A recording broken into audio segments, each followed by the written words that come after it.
Hey guys, so this is my top.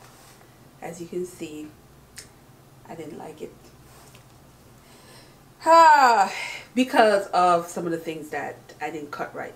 For one, it's too short. So when you're busty, you have to add some more fabric because the bigger you are up here, rise it up, so it's too short. I want it to be at least this length. Also, the dots up here, I didn't line them up even on both sides, so this side came out where it's supposed to be and this side had a mind of its own. So I can take it out and redo it. I just have the patience right now because I'm a little bit upset. Also, the V is too deep. This extra is supposed to be in, and I can't do that because then all my boobs will be out. So I will have to, whenever I do it again, cut it, or I still can get away with wearing it like this, but that's not how it's supposed to be. But again, the only major issue is here, and I think I can still get away with it because as you can see, it's not so bad. I just want it to be a little longer, but it's not bad. But this part, I would have to take this out, it seems out, and redo this to get it even. The other option is I have a friend that's a little smaller than I am, and I can always take it out and see if she likes it, and instead of having it go to waste, because I probably won't feel comfortable wearing this, really having to adjust it all the time. So yeah, we'll see what I'll do. But there you go. I just want to show you guys my trial and error as I am on this journey. You guys are on this journey with me, and I don't hate it. I actually like it. I just wish this was better and it was longer. Also, this goes up a little bit more because actually this side, because it's supposed to hook here and I can't hook it because it's not long enough across. So I know next time I make it, which is probably going to be in a white or a black, a neutral color, I will definitely know that I have to add a certain amount of inches to down here and across here to make sure not that much boobage out. I have big boobs already. I don't need to highlight them, so I'm very mindful when I wear tops. I mean, some people don't care, but me, I try because I like people talking to me and not my boobs. Yeah, y'all know if y'all busted how that works. So let me talk about now an author that have read 18 books. I had to count a couple of times. It's 18 as of right now. And so we're going to talk about her. So I'm going to set up and sit down, and we are going to be talking about Miss Alexandria House. All right. So, hey guys, so we are going to be talking about Alexandria House. Now, Alexandria House, let me fix myself, is a romance author that I discovered back in February of this year. I've had one of her books on my Kindle for a while and I never read it, and I kept seeing her name popping up, and I said, you know what, let me read and see what she's about. Guys, I read the first book and I couldn't stop. I kept reading books after books. I just wanted to read everything she had, and it just became one of my go-to romance author. Now, you guys know I read diversely. I read a lot of different books. I love my classics. I love my historical fiction, and I love my romance. And romance is that kind of genre that you really want to read in between books that are heavy, that can be emotionally draining, and especially romance where you know there's a happy ending or that feel-good moment at the end. Now, with this one, I loved her storyline mainly because the women tend to be normal. She has women who are work-driven women who have had children, single moms. You have women who are college grads, who are have a really come from a very strict family upbringing, and then you have some who are don't have a family and have to fetch for themselves. So she has a diverse women that you can see bits and pieces of somebody that you may know, somebody you may have met, somebody your next door neighbor, a friend, a colleague, and that makes the stories more relatable versus some romance authors that mostly deal with, I would say, fairy tale more romance. Now there are fairy tale elements where she gives you just enough in terms of a wealthy man. That would be the fairy tale element in her books. But for the most part, they seem realistic in terms of, okay, you've met a guy like that at some point. Now what I would say is she does have a lot of aggressive men. So if you're not a fan of that kind of man, you might struggle with some of the characters. But she put these aggressive men in situations where you see them have a heart, you see them caring, you see them going out of their way to make sure the woman they love is okay and taken care of. So that gives the man somewhat of a heart beyond the tough exterior that she often displays in her books. So we're going to start with the one that I finished last, which is the holiday one. And I've been saving this one because I wanted to read it during the holiday season, because this will be more festive. And it was very sexy. It was very her. And, you know, the romance have a bit of a blast from the past, office romance. There's that unexpected romance that sparked with someone that you just met, that kind of deal. She does all of that. And in this one, I really enjoyed it. It had me smiling. She put that unconditional love in, especially one of them where the person has a mental illness, and I thought that was really well done, and I enjoyed that one. So let's get on to the ones that got me started. The Cain Brothers. I did a full review of this, so I will link it, but Cain Brothers are what I would call tight-knit family of men, 4 men and their sister, of family bond that stem from parents passing away young, and they had to the older son, Big South, had to use his gift, and his gift was what he used to take care of his siblings. So he has a tough exterior where he's like all about business, all about protecting his own. So just imagine him falling in love with a woman, a single mom, and that comes with baggage, and having to want to protect her and everything thrown at their way. So this is like a really good way to introduce the brothers with the first one, and I loved it. The first few pages I knew I was hooked. I was gonna like really love her writing style, because it was entertaining, it was sexy, it had enough drama to drive the book to keep you want to go, and I kept going. So I went and I did the second book. Second book was the younger brother, who is the basketball player, and he fell in love with an older woman, and the older woman comes with a drama because she is the mother of one of his former teammates. Just imagine how that went. That one was good, but then it was like, oh, let me get to the third one, where we have Nolan, Bridget. Bridget is the fiery friend, that friend that's going to tell you the truth whether you like it or not. Loved her in this. She was amazing. And then of course Nolan is that brother that's gonna fix stuff. You don't want to know how he gonna fix it, but just know he gonna fix it. And then we get on to the fourth brother, the bookstore owner, the poet, the guy with the most messed up of all the brothers, who is just in a deep hole and trying to get himself out, and in the midst of that he fell for a woman that needed his help, and the bond that they instantly shared, and how he went out his way to protect her, because, you know, Sage is just that girl that's just, she's gonna do what she wants but not really think about the situation that she put herself in, and he's just that you know, out of his way to protect her, like doing the most. But I just love certain things that she wrote in this, because again, he's a character that's into writing and poetry and books, so of course she's gonna come with the writing style to make you really enjoy Neil's storyline. And then the last one was the sister Cat, and sister Cat had to be tough. You just imagine you have all these aggressive brothers, you have to be tough, you had to really know how to handle yourself with men, and you might pick the wrong ones, and you might still pick the wrong ones after the last one wasn't good.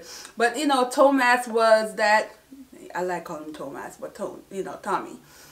is that guy that you didn't expect her to fall for, but it made sense once you got to know him and how the story is written, and you're just like rooting for them. So this series is what kicked it off. This is the series I would tell you to start with. And then we have the older stuff. I started going backwards. I was like, I want to know the older stuff. So you have Romy University. This is a series where there's 2 books, Teach Me, Touch Me.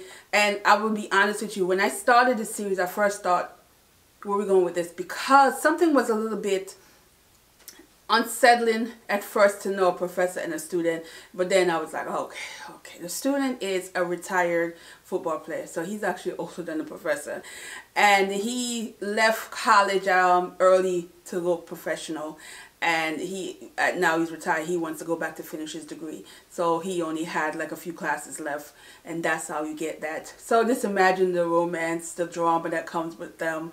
They each have their individual thing that's going on, and how they are able to navigate through that and fall for each other was just, yes, it was beautiful. And then we have Touch Me, and it's one where you get to meet the artist, that man that is very you know, a lot of times with artists in books, you get to see like their mind is always on the go. Their mind is always in a creative zone that sometimes reality is not there for them at some, you know, in certain points. So in these books, when you get that, it becomes complicated when 2 people meet together and you see that they're pulling at each other in different ways. What I liked about this, not only is Giovanni, he is Lorenzo's son, and what I liked also is how that father-son issue is dealt with in the story. So yeah. So then we have the Strickland sister. So you have Stay With Me, Believe in Me, and Be With Me. Stay With Me was Forge C. Andrew. This is when the author decided to use modern terms, modern way of life, YouTube. How many people on YouTube, people making money off YouTube, and that's their career.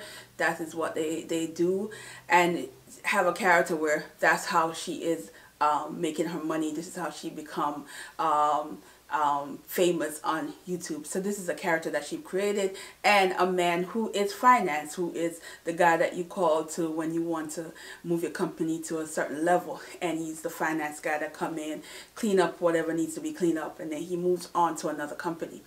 So imagine that situation. And where the thing about this author that I love is how she was able to just tell a story that is not what you expect. Because a lot of times in these kind of stories, you get where the woman have to make the choice. The woman have to decide to leave and to go and follow the man. In this case, it's a total opposite, because the woman in this, she put her foot down and stand her ground at what she wasn't going to do, even if she loved that person. And I love how that whole twist and how it worked out was just really got really good and well done. So I was here for it. I would have to admit, Believe in Me was when you really meet Lorenzo Higgs, and Lorenzo is that guy that was from the streets, who is now older, clean up, and you know, living his quiet life with his family, and not really, there's really no love there. But when he got his eye on Renee, it was different, instant. And Lawrence is that guy that, you know, he not for the streets, but he could go there if he has to protect his own, you know, to protect his woman. So you get to see this in his personality in this, where it just was like, it was sexy, it was attractive at times. But then other times I'm like, Lord, like, what is he gonna do, you know? And then we have the last one, Be With Me. I did not like this sister at all. I thought she was just doing the most for this poor man. Like, I felt like this poor man was just going through it with this sister, with, you know, with Nicole. I just, man. So I struggle with the third sister, which is the youngest and the most complicated of all. So then we have them boys, and them boys were, I would say, you have Seth, you have Ja, and you have Shu. And what I liked about this is these were aggressive men who had childhood trauma. They had childhood incident that really affect them. And one thing about the situation is they inherited both situations, both sides of them from their father. The father was brutal and abusive, but he treated their mother like a queen, like she was everything. So you get them having inherited both and hated aspect of themselves that remind them of their father. So, but when they do fall for a woman, please believe she is protected. They will do everything. I mean, by means, anything for their woman.